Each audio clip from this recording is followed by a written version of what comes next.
गुजरात में service mode के करीब फ्लाईओवर और बाईपास जीटी रोड पर लिंक चना रोड की तामीर का काम आखिरी मरहला में दाखिल हो गया।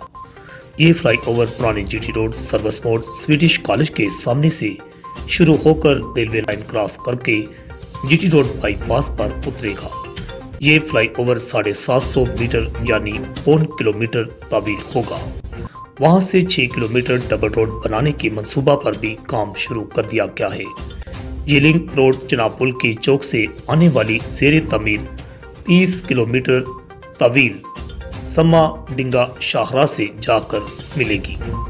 इस 6 किलोमीटर लिंक रोड पर समा इंडस्ट्रियल फेज 2 भी बनाया जाएगा, जिसके लिए महकमा माल ने जमीन की खरीदारी तकरीबन मुकम्मल कर ली है, जिसके लिए 15.5 करोड़ रुपये मुख्तस किए गए हैं, जिनमें 10 करोड़ रुपये जारी हो चुके हैं।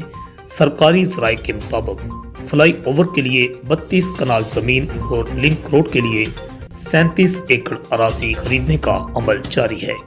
साईं राजा फाटक सर्विस मोड समेत गुजरात में ट्रैफिक के रश को ख़त्म करने के लिए सर्विस मोड फ्लाई ओवर और लिंक गुंजार रोड की तामीर का अमल अगले साल 2022 में मुकम्मल कर लिया जाएगा।